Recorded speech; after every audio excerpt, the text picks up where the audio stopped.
Salut à tous, c'est Jean-Christophe, j'espère que vous allez bien. Une petite vidéo aujourd'hui pour vous parler d'amour. Souvent les personnes que j'aide,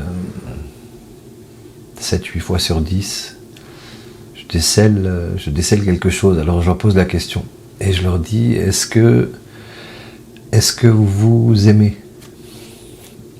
Et là très souvent c'est pas un bruit, silence total, c'est assez rigolo. Mais en fait, c'est quoi l'amour? Aimer quelqu'un, c'est l'accepter tel qu'il est, c'est ne pas vouloir le changer, l'amener vers soi. Non, c'est l'accepter tel qu'il est, c'est ça le véritable amour. Mon amour, tu veux partir à New York, pars. Vas-y, je t'aime. Mais c'est ça. Eh bien, cette chose-là, c'est pas compliqué. Cette chose-là, il faut se l'appliquer à soi-même. S'aimer nous-mêmes tels que nous sommes.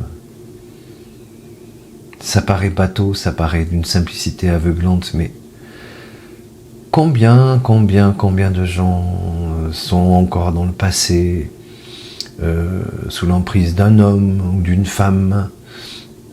Ils attendent la mort de l'autre pour se libérer, mais en fait, ils ne réussissent pas à se libérer. Ils sont dans la culpabilité et ils ne s'aiment pas. Quand vous perdez quelqu'un, ça va être cruel ce que je vais dire. Mais on ne s'autorise pas à être heureux pendant des années. On ne s'autorise pas à l'être parce que aux yeux du monde, la veuve joyeuse, tout ça, voilà. Mais pourquoi on ne se l'autorise pas? Est-ce que les gens qui partent là-haut, s'ils nous voient, je l'espère, personne ne peut l'affirmer, et personne ne pourra jamais l'affirmer. C'est ça qui est bien avec Dieu, c'est qu'on ne saura jamais s'il existe ou pas, mais on a le droit d'y croire, et on a le droit de croire à l'amour aussi. Voilà. Eh bien, ces personnes-là, les veuves joyeuses, allons-y gaiement, aux yeux du monde et tout, alors elles font un cinéma pas possible pour faire les femmes, voilà, c'est dans l'autre sens aussi, hein.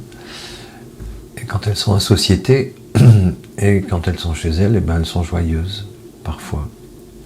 Et c'est chez elles, en étant seules avec elles-mêmes, qu'elles s'aiment vraiment. Parce que parfois, la mort de quelqu'un qui nous a cassé les pieds toute la vie, ça peut être une libération. Je dis pas que c'est bien, mais ça existe tellement. Et je rencontre tellement de dames, c'est surtout des dames que j'aide, qui sont sous cette emprise-là, et qui, une fois le mari décédé, ne s'autorisent toujours pas la possibilité d'être enfin elles-mêmes, d'être enfin libérées. Alors là, c'est un exemple, je vous dis oui, un peu tabou, un peu cruel, hein, mais la vérité, c'est ça. Arrêtons de faire du cinéma. Il y a des gens qui sont contents que l'autre s'en aille parce que l'autre était insupportable, l'autre les empêchait de respirer, les empêchait de sortir, les empêchait de faire ci, de faire ça. Voilà. Mais pour revenir à une réalité plus clémente et plus tranquille et plus dans l'esprit de l'amour, parce que ça existe, ce que je vous ai dit avant. Appliquons-nous à nous-mêmes ce truc-là. Je m'aime tel que je suis. Et quand on fait ça, étonnamment, l'ego, c'est très bien l'ego, à une certaine dose. L'ego, c'est ce qui nous permet de nous confronter aux autres, d'exister, de rayonner, tout ça, c'est très très bien. Mais là, on va au-delà de l'ego. C'est-à-dire que si vraiment avec amour, on s'accepte nous-mêmes tels que nous sommes, la vie change. La vie change. Alors on pourrait dire que ça demande du courage, parce qu'il faut s'affirmer, il faut savoir dire non, mais ça avec le temps, on apprend très bien à le faire, et ça fonctionne très bien. On peut très bien dire non à quelqu'un d'une façon tout à fait gentille, douce et diplomate. d'une façon diplomatique. Non. Non. Je t'aime, mais non, je ne peux pas faire ça pour toi. Pourquoi ? Mais parce que ça va à l'encontre de ce que je suis. Si tous les êtres humains faisaient ça, mon Dieu, nous vivrions dans un monde inimaginablement beau, paisible et tranquille.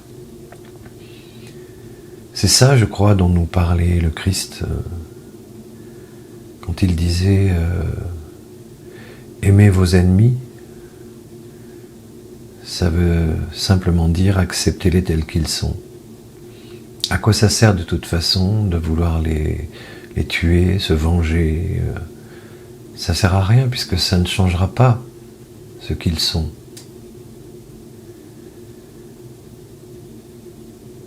On peut parfois essayer de se changer soi-même et d'essayer de devenir quelqu'un d'autre pour paraître bien en société, par exemple, ce genre de choses-là. Mais il y a toujours un moment où ça s'effondre, tout ça, où ça se casse la gueule et où la vérité vous envahit et vous ne pouvez plus cacher qui vous êtes vraiment. Alors, qu'est-ce qu'on attend ? À bientôt.